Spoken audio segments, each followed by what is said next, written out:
Intellectual property, what is it? Can be sometimes a very vague and broad field because it is a category of property that includes the creations of the human intellect. So it could be your idea, your creation, and your invention. So it's a very broad category. And below that, you have specific subcategories like copyright, patent. So you can use a patent to protect your creation, so your invention. So then you can then control the process of copying and making or using your specific invention. However, discoveries like mathematical methods, computer programs are not considered as inventions. Therapeutic procedures, diagnostics, and new plants or a new animal variety are not included in the patentability. So patents are also granted for inventions that are novel and not known to the public in any form. So if you have, for example, presented your creation in a conference or if you have published it, then you can no longer patent it. So the timing is actually very important for patenting. So for example, here, publishing a journal, presenting will prevent you from getting a patent later. And in principle, software cannot be patented. But there are exceptions to this. So sometimes you can take this to court and get your software to be patented. However, software can be copyrighted.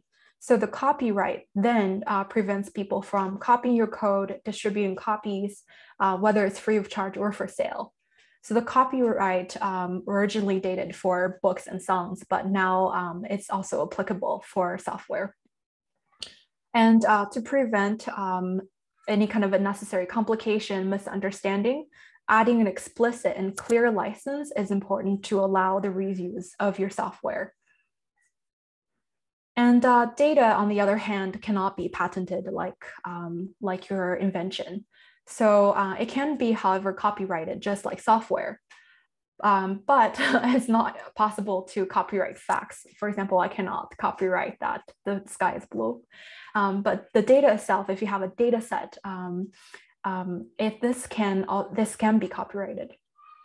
And in this case, without a license, the good actor, so meaning those who are holding the data, will restrain from using. So those who are interested in using your data will restrain from using your data to avoid court risks. So say, for example, you put out a data set out and you don't have a license and someone wants to reuse your data. If they see that you don't have a license, they might not use it completely just in case you sue them. So in that sense, a license, when you provide it, is a promise not to sue. Is that if you provide your data and software with a license, a specific type of license, it tells others, okay, you can reuse it and I will not sue you. So here's what it says. It permits the licensed party to do something that would violate the rights of the licensing party. So make copies of copyrighted work. So the licensed party is anyone who wants to use this work, and the licensing party is you who is providing the data, the software, plus the license. And without all of the license, the person who wants to use your work, it's possible for them to be sued civilly or criminally or in both. So this is very much important for their legal protections. And so here I want to add something that's EMBL specific for the EMBL participants here. So the rule at EMBL is that the ownership of all intellectual property generated by members of personnel of all EMBL units is vested in EMBL. So for this reason, all applications of protective rights and agreements involving intellectual property should be consulted and be arranged through EMBL's Enterprise Management Technology Transfer company emblem. So when you have these concerns and you need support, and it's important to contact grants at embl.org. So this is important if you want to consider getting a patent that's also funded by external funding in a project, or if you have industry collaborators. So that's the EMBL specific part, but in Germany itself, actually, as a researcher, your research outputs are your own intellectual property. So that's a subtle difference here. And yeah, so to allow reusability, it's important to attach the license file, as I mentioned earlier. So the licenses clearly state under which terms and conditions your data and software can be reused. And what is important to use here are the Creative Commons licenses, so which you have already probably seen many web blog posts or any type of web resources and materials. What it allows you to do is to retain the copyright while allowing others to copy, to distribute, and make use of the work. So what we recommend here is the Creative Commons CC BY license. And for code, a more permissive open source license like MIT, BSD, Apache, as mentioned before, is ideal.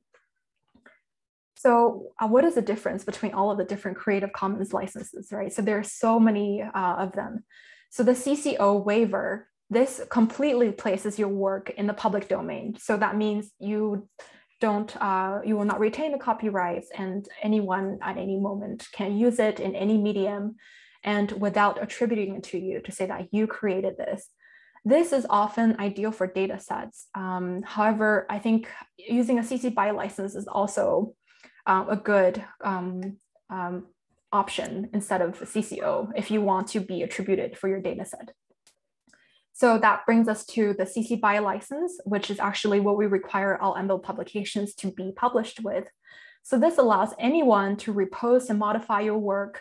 So sorry, this graphic comes from a graphic for preprints, but really this is important for any publication published work. So it allows anyone to repost and modify it, but it requires whoever is reusing that data to attribute it to you and provide a link back to you. So this is encouraged by EMBL and also many funding agencies to use this particular license. And it really follows the original definition of open access. So there are some other derivatives like SA, NC, and D. So SA is that you can share it and reuse it, but you have to provide the same SA license. You cannot publish again with a CC BY license if you reuse the information.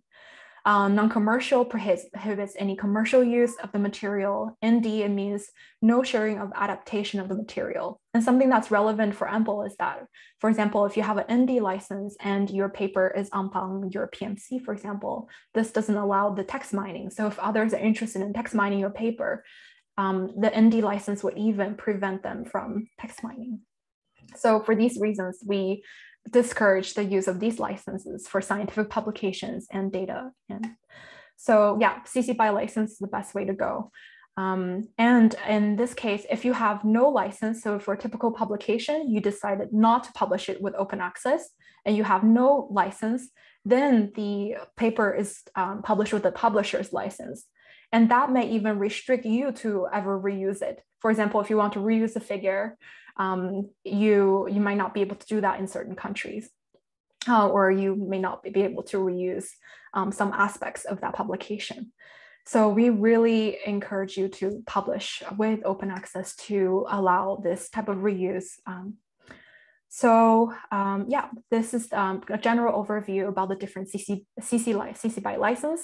And at this moment, I just want to bring a little bit of history to this introduction, is that the CC BY license was really was co-founded by Aaron Schwartz, who was also a proponent in the open access movement. He co-authored and was the early architect of the CC BY license at 15 years old. So here he is here. And he also was a co-founder of Reddit, just a complete programming genius. He also liberated a lot of US government data and built a free public library, archive.org. And in 2011, he was at MIT and he connected a computer and a hard drive to download thousands of publications through MIT's access and license, because at that moment, he was really interested in the whole open access side of science. And he was appalled by the fact that so many publications were not accessible to the public. So he was there downloading thousands of publications through the MIT's license, and he was arrested for this and he was fined $1 million. So with all of this court and legal pressure, he actually eventually took his own life at a very young age. So if you're interested in this story, I recommend watching this YouTube documentary called The Internet's Own Boy. And I really want to, in this part of the licensing here, with his quote, which is, "A piece of knowledge, unlike a piece of physical property, can be shared by large groups of people without making anybody poorer." So just to leave this thought when we were talking about open access and open science. So, so we have now an exercise, but before that, I don't know if anyone has some questions.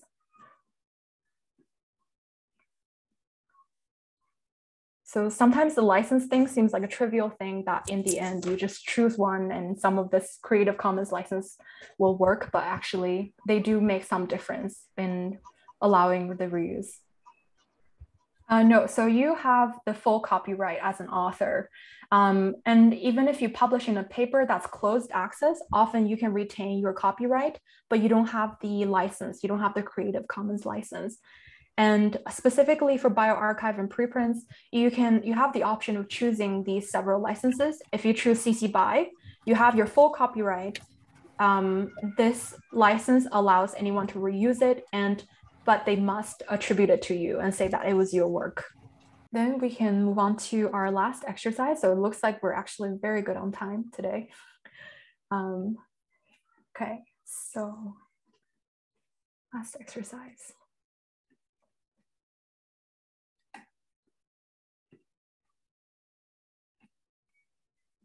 Okay. So our exercise today is to check the Creative Commons licenses. I'll add them here in our pad. So the first task is to read the Open Creative Commons CC BY license summary and see if it's clear how you can use the data under this license and why is it popular in academia. Can I just add related to this exercise that it is becoming so common, the CC BY, that I actually say it a lot also on source code. And so I would even add like a to this question, do you find it useful for source code? Can you, by reading the wording, can you figure out how to apply it to the source code? So any thoughts on how you can use data with this license and why it's popular in academia? Back to the exercise. And that's actually the ideal scenario, is that you publish your data and that someone uses it freely, but they're able to give back credit and attribute this work to you. Yeah, so this is already how we function in academia. So therefore the CC BY license is ideal for this use.